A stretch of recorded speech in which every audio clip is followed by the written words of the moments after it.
Apocalipse 15:6, já vamos nos aproximando do final. E os 7 anjos que tinham as 7 pragas saíram do templo, vestidos de linho puro e resplandecente, e cingidos com cinto de ouro pelos peitos. Vamos aos comentários primeiro. Eles estão vestidos de linho puro. Observamos que os trajes dos anjos no presente texto são semelhantes aos trajes de Cristo, descritos no capítulo 1. Eles simbolizam a dignidade e o elevado ofício.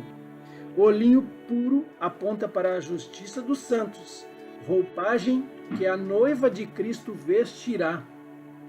Temos nesta comparação um vislumbre do futuro. Seremos semelhantes a Cristo, que por sua vez está trajado como os anjos. Lá em Apocalipse 17:1, aqui outro spoiler, aqui fala do mistério da grande prostituta revelada por um dos 7 anjos. E veio um dos 7 anjos que tinham as 7 taças e falou comigo dizendo-me. Então aqui mais uma vez a figura desses anjos aparecem dentro do livro de Apocalipse. Mais um spoiler lá no capítulo 21:9, aqui uma repetição. A nova Jerusalém revelada por um dos 7 anjos. E veio a mim um dos 7 anjos que tinham as 7 taças cheias das últimas 7 pragas. E falou comigo dizendo, ele prossegue aqui. Apocalipse 19:10, mais um spoiler também. E eu lancei-me a seus pés para o adorar. Mas ele disse-me, olha, não faças tal. Sou teu conservo e de teus irmãos, que têm o testemunho de Jesus. Adora a Deus, porque o testemunho de Jesus é o espírito de profecia. E também Apocalipse 22, e eu, João, sou aquele que vi e ouvi estas coisas, e havendo-as ouvido e visto, prostrei-me aos pés do anjo, que mas mostrava para o adorar. E disse-me, olha, não faças tal, porque eu sou conservo teu e de teus irmãos, os profetas, e dos que guardam as palavras deste livro. Adora a Deus. Então vejam o que diz esse comentarista à direita, aqui no cantinho. 7 anjos. Estes 7 anjos são homens. Em Apocalipse 17:1, um deles mostrou a João o mistério da grande prostituta e a besta que a trazia. E em Apocalipse 21, outro mostrou a João a cidade santa. Depois de ver essas coisas, João caiu aos pés do anjo, e com isso foi-lhe dito que ele era um homem comum, um dos profetas. Ele é chamado de homem em Apocalipse 21:17. Aqui prossegue esse comentarista aqui, nesse cantinho de vocês.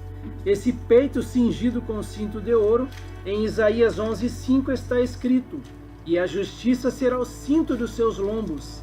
Estas vestes e cintos só eram usados pelos sacerdotes e juízes da alta corte. No caso dos anjos, nesta seção, refere-se à função de juízes por eles desempenhada. Os 7 magistrados da Suprema Corte estavam cingidos com cinto de ouro, e a mesma coisa é dita acerca de Cristo. Eles eram uma comissão proveniente dos mais elevados céus. Seus trajes simbolizam poder, dignidade, retidão e verdade. Então é uma questão a ser considerada se esses anjos aqui seriam homens, redimidos.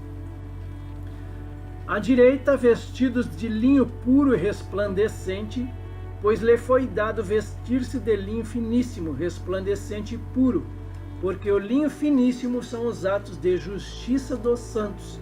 Ele cita então Apocalipse 19:8. Êxodo 28:8, as vestes sacerdotais, não seriam esses anjos sacerdotes?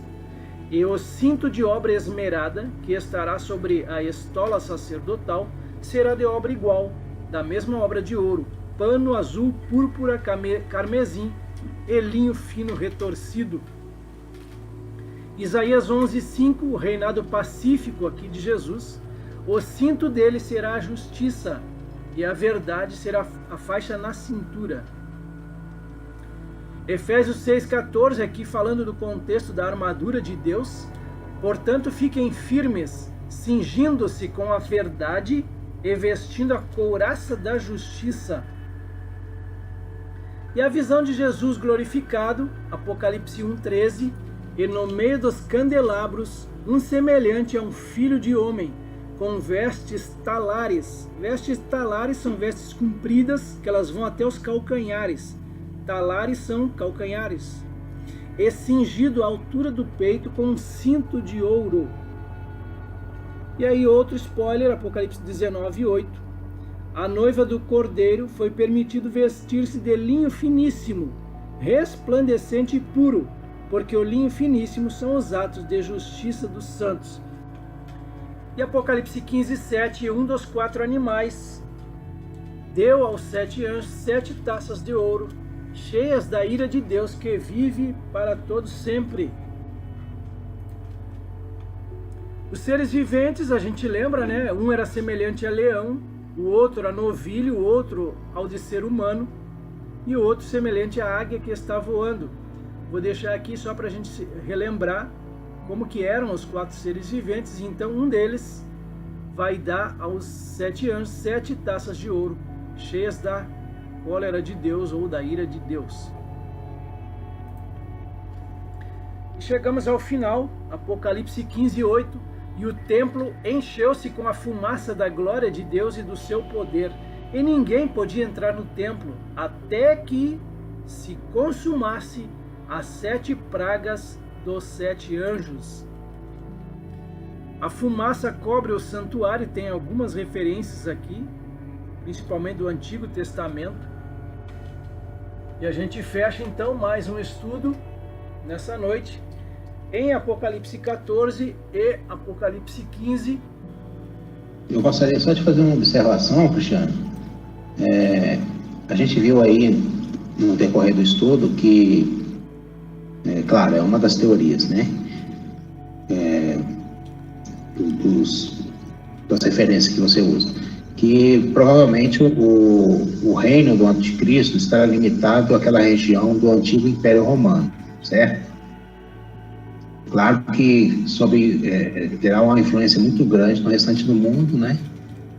Mas que eu achei interessante hoje que o reino milenar de Cristo, ele vai ser mundial, porque foi citado aí que os remanescentes da Batalha do Armagedon, aquelas nações que participaram, né? E muitos que se converteram iriam descer até o templo para cultuar Deus em Jerusalém. Eu achei bastante curioso isso aí. Lendo o Apocalipse, né, eu já tinha lido ele em uma outra ocasião. Hoje eu interpreto ele totalmente diferente, né? E assim, o que me salta muito, isso é a bondade de Deus nessa situação toda. Como a Bíblia toda, né, fala da bondade de Deus, e fala da ira de Deus também, mas o que me salta é a bondade de Deus. Porque mesmo vindo esses acontecimentos todos das 70 semanas, sempre Deus está dando oportunidade às pessoas a crerem, a se converterem, a se salvarem no final das contas, né? Que é o que Ele quer para nós. E no sábado passado, aqueles anjos que vieram a sobrevoar a terra, né? Anunciando implorando praticamente que o ser humano se converta, que creia, que se salve, né? Então, assim, me deixa muito feliz essa bondade de Deus, que Ele está sempre preocupado conosco, né? E eu estava lendo hoje em Lamentações 3, ali no 22, fala justamente isso, as misericórdias. Eu vou ler um trechinho aqui. As misericórdias do Senhor são a causa de não sermos consumidos, porque as suas misericórdias não têm fim, renovam-se cada manhã. Grande é a tua fidelidade, a minha porção é o Senhor, diz a minha alma, portanto estarei nele. É incrível agora lendo o Apocalipse, né? Como as coisas se conectam e como que, pelo menos para mim, né? Como que Deus nos ama e nos quer perto dele, salvos, né? Só esse comentário mesmo. Só comentando o que o Luciano, né, falou. Deus é maravilhoso e misericordioso, né, para com o ser humano, né? E outra coisa, Ele quer salvar, ele quer, mas ele jamais vai impor, né, a alguém a salvação, jamais. Ele é tão assim perfeito que ele respeita, né, a nossa decisão, né, em querer ele, porque ele quer que a gente queira, não que ele imponha a vontade dele, não. É respeito, sabe? Isso aí é fantástico. Até me emociono quando falo, né? Porque, nossa, sem palavras.